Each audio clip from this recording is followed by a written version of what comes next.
আপনি কি কল্পনা করতে পারেন যে ২০২৬ সালে বিশ্বের একমাত্র সুপার পাওয়ার আমেরিকা এমন একটা দেশের কাছে হারবে যেটার ওপর তারা গত ৪০ বছর ধরে নিষেধাজ্ঞা আরোপ করে আসছে?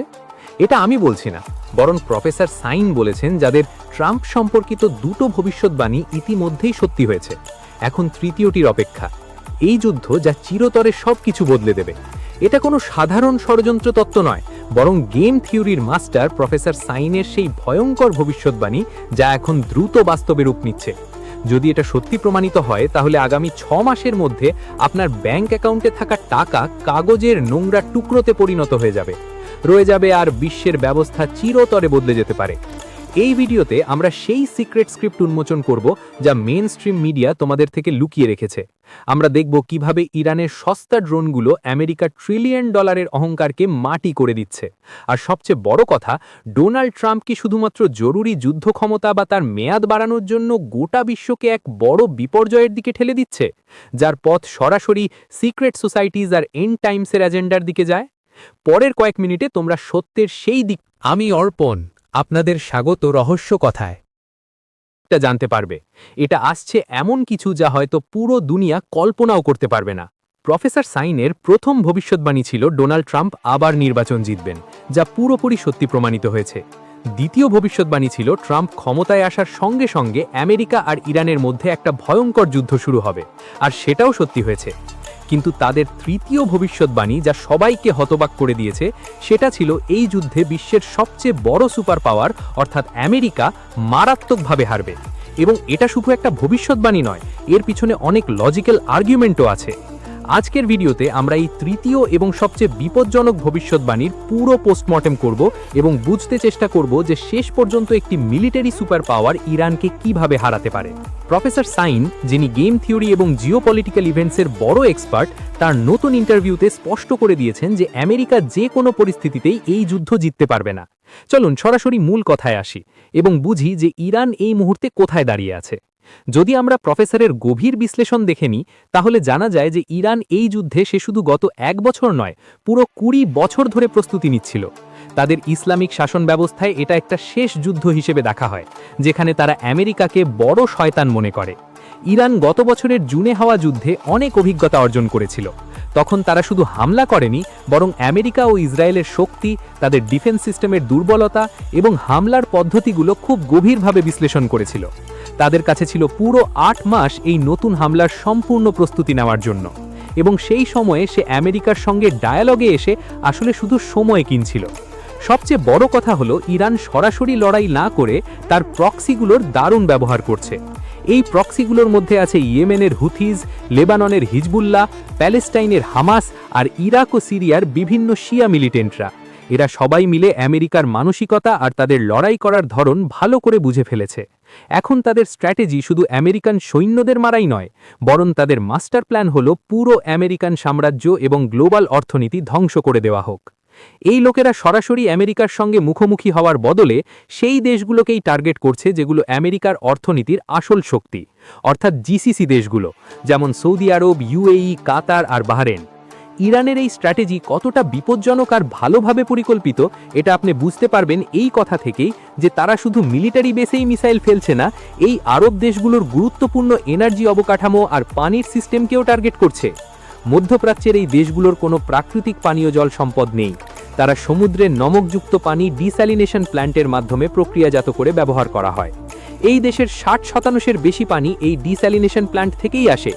প্রফেসর সাইন একটি ভয়ঙ্কর উদাহরণ দিয়ে বোঝালেন যে একটি ছোট ইরানি ড্রোন, যার দাম প্রায় $৩০০, যদি সেটা সৌদি আরবের রিয়াদ শহরের একটি প্রধান পানি ডিস্যালিনেশন প্ল্যান্টে আঘাত করে ও ধ্বংস করে দেয়, তাহলে ওই ১০ মিলিয়ন মানুষের শহরে মাত্র ২ সপ্তাহের মধ্যে পানীয় পানি শেষ হয়ে যাবে। একটু ভাবুন তো, ২ সপ্তাহের মধ্যে পুরো একটি শহর পিপাসায় মরবে। এর সঙ্গে সঙ্গে ইরান এখন প্রায় স্ট্রেট অফ হরমুজের মতো গুরুত্বপূর্ণ সমুদ্র পথগুলো বন্ধ করা শুরু করেছে, যেখান থেকে এই আরব দেশের ৯০% খাবার ও শস্য আসে। সাধারণত মানুষ ভাবে এই টানাপোড়েন থেকে শুধু একটু বেশি মুদ্রাস্ফীতি হবে বা গ্লোবাল অর্থনীতি কিছুটা বিঘ্নিত হবে, কিন্তু আসলে ইরান এখন সৌদি আরব আর ইউএইর মতো দেশের অস্তিত্ব মুছে ফেলার হুমকি দিচ্ছে। আর এখানে আপনার জানাও জরুরি যে এই আরব দেশগুলো আমেরিকার অর্থনীতির জন্য একটি ঋণের হাড়ের মতো কাজ করে। এর মূল কারণ পেট্রোডলারের সিস্টেম। এই আরব দেশগুলো তারা তাদের তেল দুনিয়াকে ডলারে বিক্রি করে, যার ফলে ডলারের চাহিদা সবসময়ই উচ্চ থাকে। তারপর এই দেশগুলো আবার সেই ডলারগুলোকে আমেরিকার স্টক মার্কেটে এবং রিয়েল এস্টেটে বিনিয়োগ করে। আজকাল পুরো আমেরিকার অর্থনীতি আর্টিফিশিয়াল ইন্টেলিজেন্সের উপর দাঁড়িয়ে আছে। এই এআই ডেটা সেন্টারগুলোতে সবচেয়ে বেশি বিনিয়োগ করা হয় এই গালফ স্টেট এবং আরব দেশগুলোর পক্ষ থেকে। এই যুদ্ধে যদি গালফ স্টেটগুলো তাদের তেল বিক্রি করতে না পারে, তাহলে স্পষ্ট তাদের অর্থনীতি ধ্বংস হয়ে যাবে। আর তাহলে তারা আমেরিকার এআই সিস্টেমের উপর আমি মজিদ ইনভেস্টমেন্ট করা বন্ধ করে দেব। যেদিন এই আরব ডলারের ইনভেস্টমেন্ট থেমে যাবে, আমেরিকার এই ভুয়ো এআই বুদবুদ পুরোপুরি ফেটে যাবে, আর সঙ্গে সঙ্গে পুরো আমেরিকান অর্থনীতি জমিনে নেমে যাবে। যেটাকে প্রফেসর সাইন তার ভাষায় একটা ফিনান্সিয়াল পঞ্জি স্কিম হিসেবে উল্লেখ করেছেন। এখন প্রশ্ন ওঠে, বিশ্বের সবচেয়ে উন্নত এবং শক্তিশালী আমেরিকান সেনাবাহিনী কেন এই সস্তা ড্রোনগুলোর মোকাবিলা করতে পারছে না? আসল কারণ হচ্ছে আমেরিকান মিলিটারির পুরো কাঠামো আর মানসিকতা ওয়ার্ল্ড ওয়ার II এবং কোল্ড ওয়ারের সময়ের। কোল্ড ওয়ার যুগে আসল লড়াইটা ছিল টেকনোলজি ফ্লেক্স করার জন্য। কার কাছে সবচেয়ে দামি আর জটিল প্রযুক্তি আছে, কে আগে চাঁদে যাবে, আর কার কাছে সবচেয়ে বড় মিসাইল আছে। আমেরিকার পুরো এয়ার ডিফেন্স সিস্টেমও এমনই দামি আর জটিল প্রযুক্তির ওপর ভিত্তি করে, যেটা বানাতে আর চালাতে কয়েক বিলিয়ন ডলার লাগে। কিন্তু আজকের 21 শতকের যুদ্ধ একদমই বদলে গেছে। এটা অ্যাসিমেট্রিক যুদ্ধের যুগ, যেখানে একটা খুব সস্তা হাতিয়ার একটা খুব দামি সিস্টেমকে ধ্বংস করতে পারে। সম্প্রতি ইসরায়েল থেকে আসা একটা ভিডিও পুরো বিশ্বের ডিফেন্স এক্সপার্টরা হতবাক হয়ে গেছে, যেখানে ইরানের একটা সাধারণ ব্যালিস্টিক মিসাইল নিচের দিকে আসছিল, সেটা বাতাসে থামানোর জন্য আমেরিকা আর ইসরায়েল 11টা আলাদা আলাদা ইন্টারসেপ্টর মিসাইল ছুড়েছে, তবুও তারা সেটা থামাতে পারেনি। অন্যদিকে ইরানের শাহিদ ড্রোনগুলো পুরোপুরি ইরান আর রাশিয়াতেই তৈরি হয়, মানে তাদের সাপ্লাই লাইনে অন্য কোনো দেশের উপর নির্ভর করতে হয় না। শাহিদ 136 ড্রোন, যাকে গিরান 2 নামেও ডাকা হয়, তার সাদামাটা ডিজাইন আর কম খরচের কারণে আধুনিক যুদ্ধক্ষেত্রে এক ধরনের গেম চেঞ্জার হিসেবে প্রতিষ্ঠিত হয়েছে। এই ড্রোনগুলোর মধ্যে 2 স্ট্রোক পিস্টন ইঞ্জিন থাকে, যা 185 কিমি প্রতি ঘন্টার গতিতে 2000 কিমির দূরত্ব মাত্র 100 লিটার ফিউয়েলেই পার করতে পারে। এটা চালানো এত কঠিন নয়, শুধু জিপিএস কোঅর্ডিনেটস দিয়ে সেটাকে পাঠিয়ে দেওয়া হয়। আর যেহেতু এটা খুব নিচুতে ওড়ে, তাই এর দুটি সুবিধা আছে। এক, যেখান দিয়ে যায় সেখানকার মানুষদের মধ্যে ভয় ছড়ায়, আর 2, নিচুতে থাকার কারণে এটা আটকানো অনেক কঠিন। মাত্র 8 ফুট চওড়া এই ড্রোন 40 কেজি পর্যন্ত বিস্ফোরক বহন করতে পারে। এটাকে দামি ইন্টারসেপ্টর দিয়ে থামানো মানে এমন যেন গাড়িটাকে ট্রেনের ব্যবহার করে তাকে আটকানো হোক। ইউএস ডিফেন্স মিনিস্টার আর জয়েন্ট চিফ অফ স্টাফ সিএনএনকে বলেছে, ইরানের ড্রোনগুলো আশা ছাড়িয়ে বড় সমস্যা তৈরি করছে, আর এগুলো ব্যালিস্টিক মিসাইলের তুলনায় আটকানো অনেক কঠিন। এটা একটা বড় আর্থিক বিপর্যয়।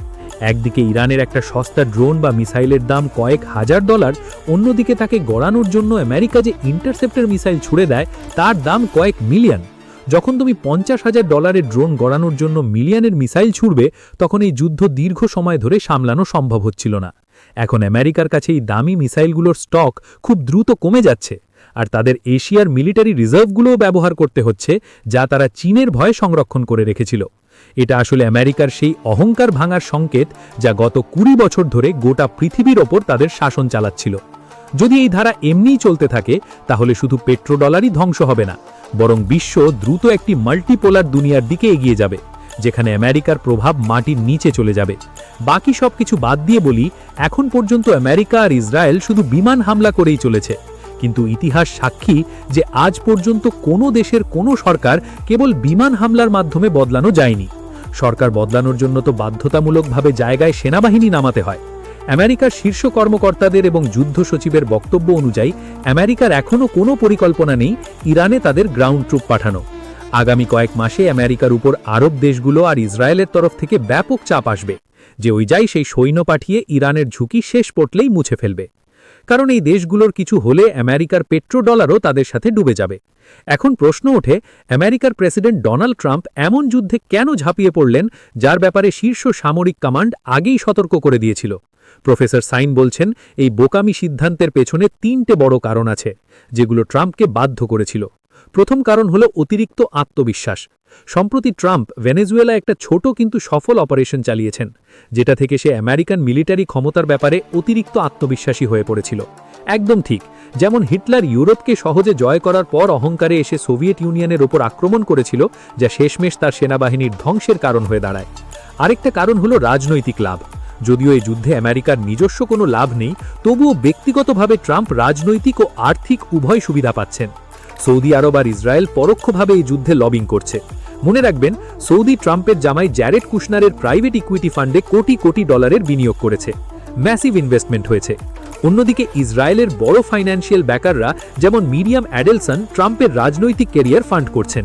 অবশ্যই ইউএস কনস্টিটিউশনের কথা অনুযায়ী প্রেসিডেন্ট তৃতীয়বার আসতে পারে না, কিন্তু মিরিয়াম খোলাখুলিভাবে বলেছে যে যদি ট্রাম্প তৃতীয়বার প্রেসিডেন্ট হতে নির্বাচনে লড়াই করেন, তারা তাকে $250 মিলিয়ন দেবে। এমনও হতে পারে যে যুদ্ধের আড়ালে Donald Trump war time president হিসেবে তার মেয়াদ বাড়িয়ে নেয়।